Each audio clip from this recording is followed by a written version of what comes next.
Mantan Wakil Kepala Badan Siber dan Sandi Negara, Komjen Purnawirawan Dharma Pongrekun bersama tim hukumnya resmi mendaftarkan permohonan uji materi Undang-Undang UU Nomor 17 Tahun 2023 tentang Kesehatan ke Mahkamah Konstitusi (MK) Republik Indonesia, Rabu, 13 Mei 2026. Gugatan dilayangkan karena pemohon menilai sejumlah pasal dalam UU Kesehatan berpotensi merugikan hak konstitusional warga negara, khususnya terkait penetapan kejadian luar biasa, KLB, penanggulangan wabah, hingga ancaman pidana bagi masyarakat. Dharma Pongrekun menyampaikan pandangannya mengenai regulasi kesehatan global dan mekanisme penetapan pandemi. Dharma juga mengaitkan regulasi kesehatan nasional dengan pembahasan amandemen International Health Regulation (IHR) oleh World Health Organization atau WHO. Menurutnya, isu pandemi COVID-19 tidak hanya berkaitan dengan kesehatan, tetapi juga menyangkut kontrol sosial dan kepentingan industri farmasi global. Dharma turut menyampaikan pandangan pribadi mengenai pandemi COVID-19, teknologi 5G, serta keberadaan tower telekomunikasi di kawasan permukiman. Purnawirawan Bintang 3 itu menyebut, masyarakat perlu lebih kritis terhadap berbagai kebijakan dan narasi kesehatan yang berkembang. Ia menilai, aturan mengenai KLB dapat membuka ruang pembatasan terhadap masyarakat hanya melalui penetapan status wabah. Ishemat Soeria Alam, salah satu tim hukum Dharma Pongrekun mengatakan bahwa permohonan telah diterima secara resmi oleh MK dan pihaknya kini tinggal menunggu jadwal persidangan. Dalam permohonan tersebut, tim hukum menggugat 5 pasal yang dianggap multitafsir dan membuka ruang kewenangan terlalu luas bagi pemerintah. Kelima pasal yang diuji yakni Pasal 353 ayat 2, huruf G, Pasal 394, Pasal 395 ayat 1, Pasal 400, dan Pasal 446. Menurut Ishemat, Pasal 353 ayat 2, huruf G memberi kewenangan terlalu besar kepada Menteri Kesehatan dalam menetapkan status KLB melalui frasa, kriteria lain yang ditetapkan Menteri.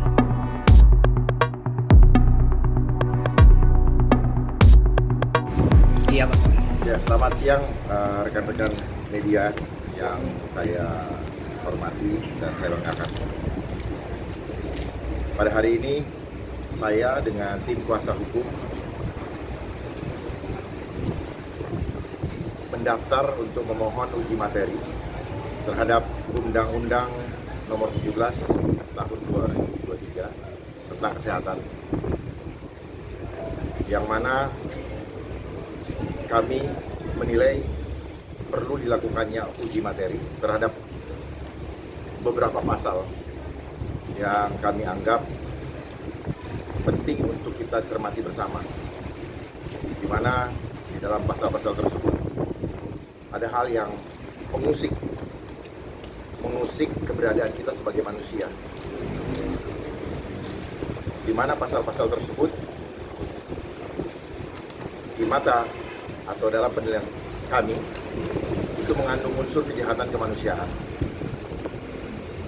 sehingga uji materi ini ditujukan adalah untuk perjuangan mempertahankan nilai-nilai kemanusiaan,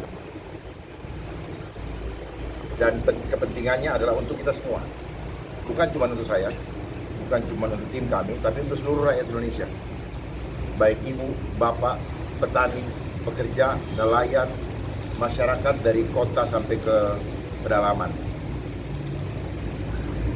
Mungkin tidak memperhatikan, tapi kami memperhatikan ini sangat penting untuk kelangsungan hidup kita, di mana hal yang sangat hakiki ini perlu kita pertahankan, yaitu keberadaan tubuh kita sebagai manusia, ciptaan Tuhan yang Maha Kuasa.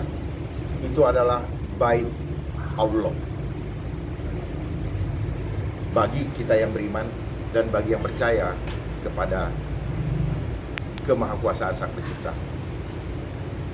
Dan itu juga dilindungi oleh Undang-Undang Dasar 1945 di dalam pasal 28 ayat yang kedua, sesuai dengan iman dan kepercayaan kita boleh menyatakan sikap sesuai dengan hati nurani, dan di dalam pasal 28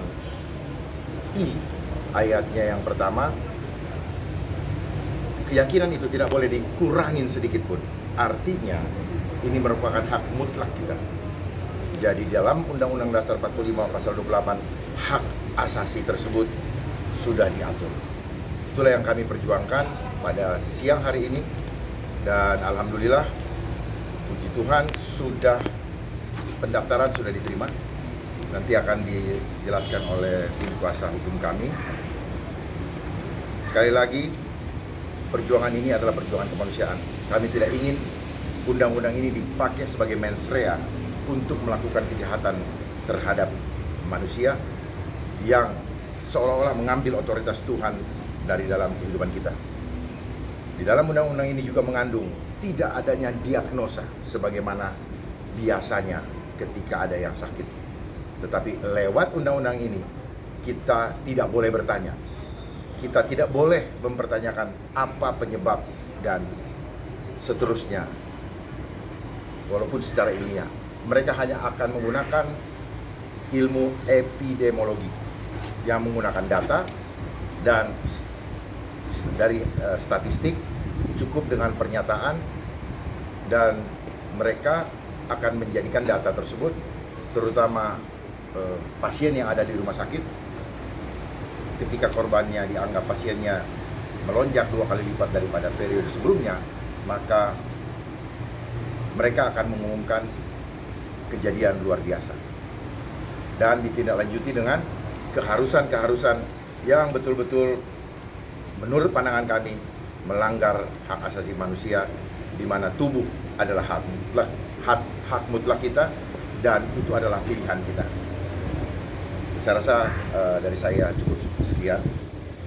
Sedikit lagi tambahan bahwa setiap penyakit yang ada seharusnya yang dicari adalah penyebabnya, bukan dipaksakan solusinya. Dari sini kita bisa melihat, ditambah lagi untuk kita ketahui bersama bahwa Undang-Undang Nomor 17 Tahun 2023 ini, latar belakang dibentuknya atau disahkannya adalah peristiwa pandemi COVID-19 yang lalu. Namun, dengan terbukanya Epstein File, di mana kita tahu bersama bahwa ini adalah pandemi yang direkayasa untuk kepentingan